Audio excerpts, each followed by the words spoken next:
नमस्कार, आप देख रहे हैं न्यूज 11 भारत स्पेशल। मैं हूं अभिषेक सिन्हा आपके साथ। सबसे पहले चर्चा करेंगे सदन की। एक तरफ जहां लोकसभा और राज्यसभा दोनों सदनों को मिलाकर 141 सांसद निलंबित हुए हैं, वहीं आज झारखंड विधानसभा में भी भाजपा के 3 विधायकों को निलंबित कर दिया गया है। पूरे सदन के लिए वो निलंबित रहेंगे, कार्रवाई में भाग नहीं ले सकेंगे।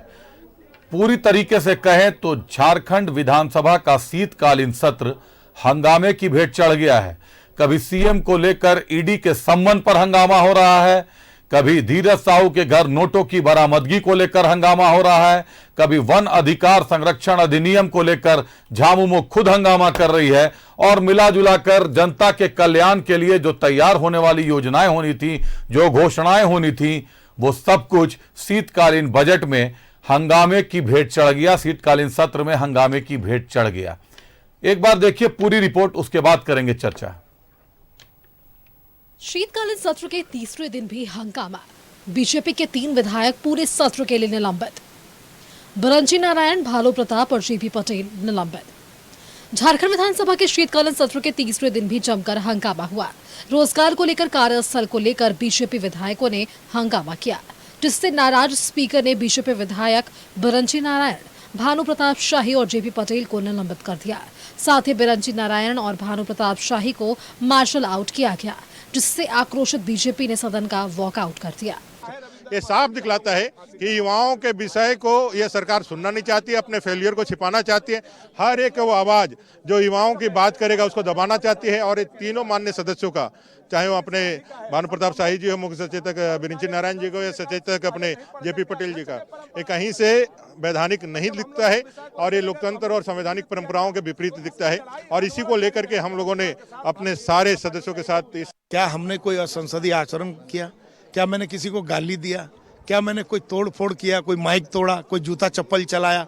हमने ऐसा कुछ भी नहीं किया। लेकिन हाँ, ये जरूर किया कि आज लाखों नौजवान बेरोजगार नौकरी मांग रहे हैं। वो लोग कह रहे समय पर परीक्षा हो, तो उनकी आवाज़ बुलंद करना अगर अपराध है तो इस अपराध को करने के लिए मैं तैयार हूँ।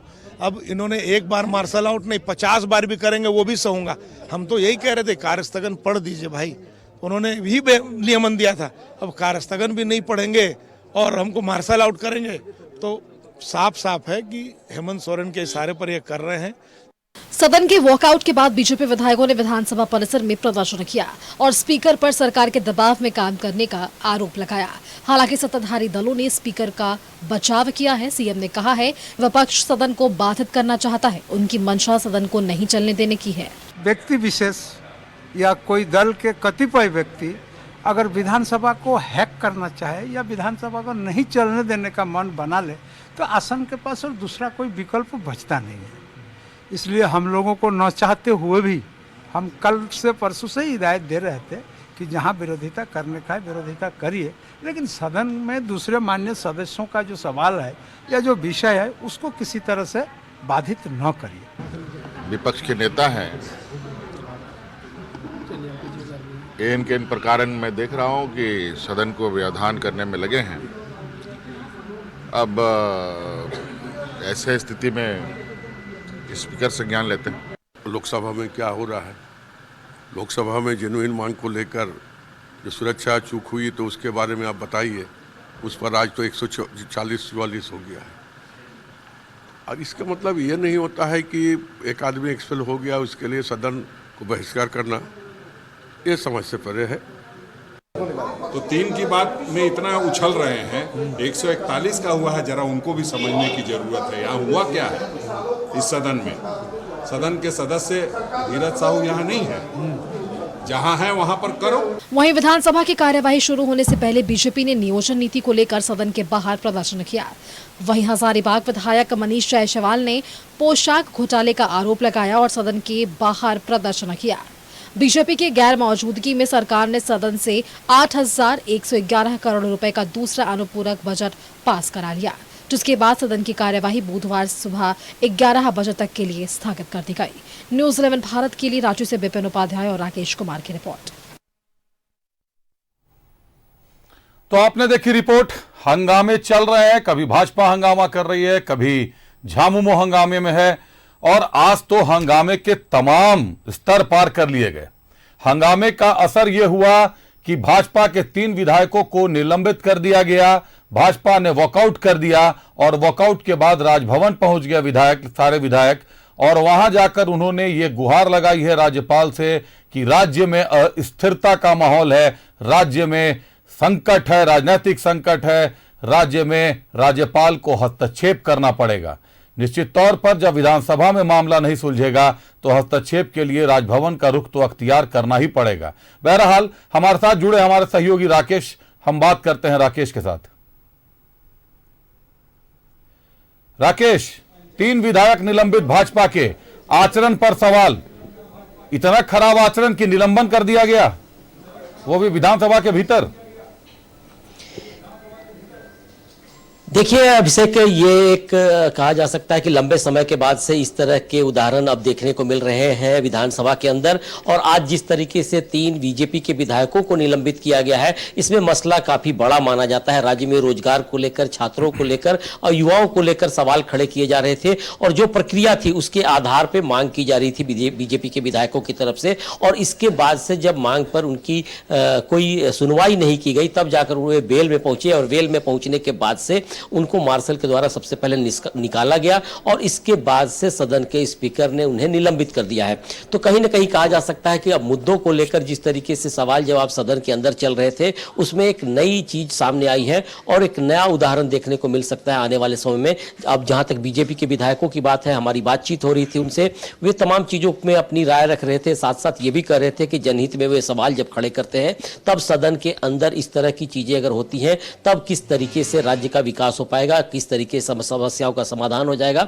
और आने वाले समय में ये इन मुद्दों को लेकर विरोध और भी आगे बढ़ाते रहेंगे। जी, बढ़ाना चाहिए, और विधानसभा है तो वहां पक्ष विपक्ष दोनों की सुनी जानी चाहिए, लेकिन आचरण पर सवाल एक गंभीर मामला माना जा सकता है, गंभीर बात कही जा सकती है, और उसके बाद विधायकों ने वॉकआउट कर दिया। वहीं दूसरी तरफ 8,111 करोड़ का अनुपूरक बजट पारित कर लिया गया।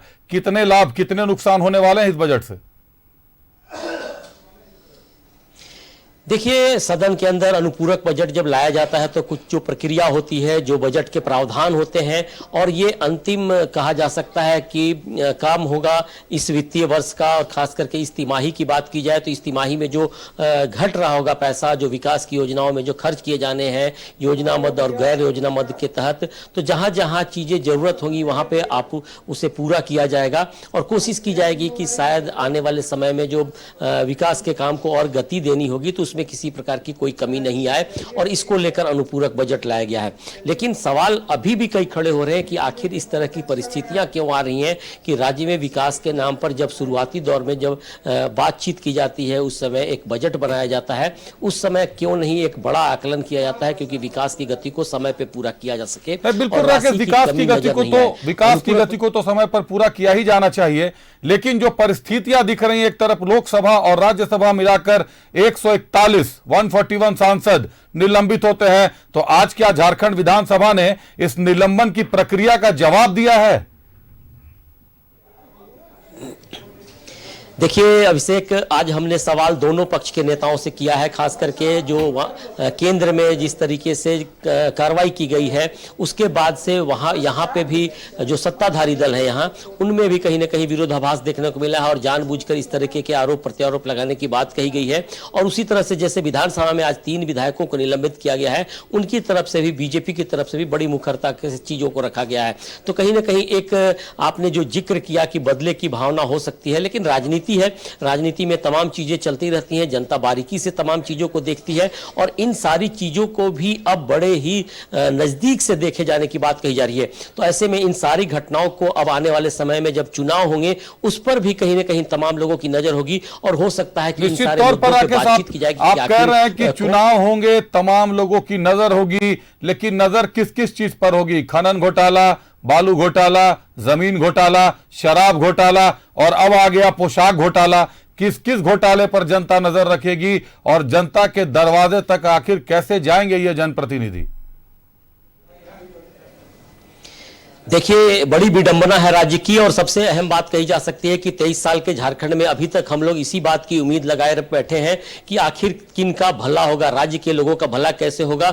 और जिस तरीके से भ्रष्टाचार पे लगाम लगाने की शुरू से दावे किए जाते रहे हैं, लेकिन भ्रष्टाचार पे लगाम लगने के बजाय सारी चीजें असमंजस की स्थिति में चली गई हैं। आपने जिन घोटालों का जिक्र किया है, वह घोटाले जिस तरीके से आगे बढ़े हैं उसे ठीक करने में भी काफी समय लग सकता है। और वर्तमान की बातचीत की जाए तो अभी भी असमंजस का दौर है पूरे राज्य में। युवाओं के भविष्य को लेकर खतरा महसूस किया जा रहा है। आम जनजीवन कहीं ना कहीं प्रभावित होते नजर आ रहे हैं और लाभान्वित किसी एक वर्ग को किया जा रहा है। तो ऐसे में जनता जवाब देने की भी तैयारी कर रही है। हो सकता है मैं तुरंत कुछ नहीं कहना चाहूंगा, लेकिन जनता हमेशा सर्वोपरि रहती है और वो भी इंतजार कर रही है कि उनका भला कब होगा और कौन करेगा। नहीं, जनता तो जरूर इंतजार करिए। एक आखिरी सवाल आपसे, चाहे बात पक्ष की करें चाहे बात विपक्ष की करें, जब विधानसभा का सत्र होता है तो जनता को कई उम्मीदें होती हैं, सरकार से, प्रशासन से कई तरह की उम्मीदें जनता पाल कर रखती है।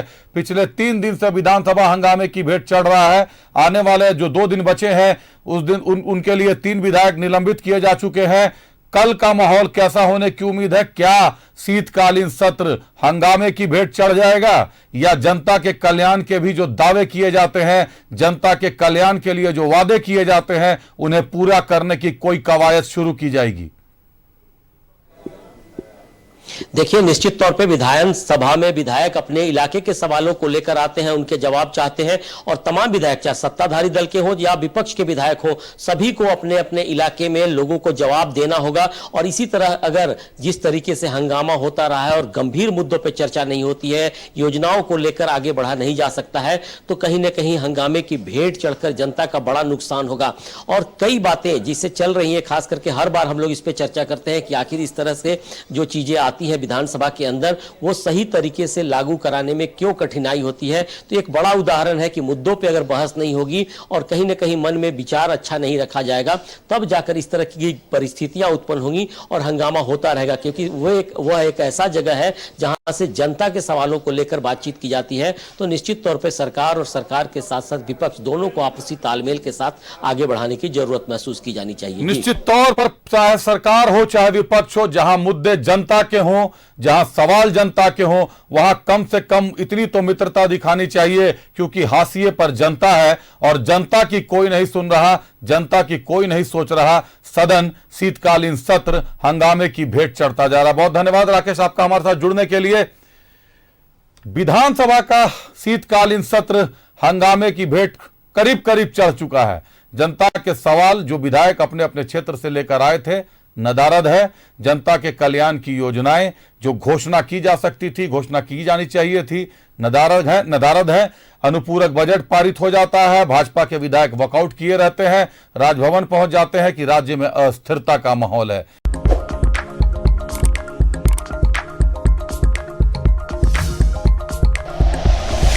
Like and share videos, subscribe करें हमारा चैनल और प्रेस करें बेल आइकॉन। न्यूज़ 11 भारत, सच है तो दिखेगा।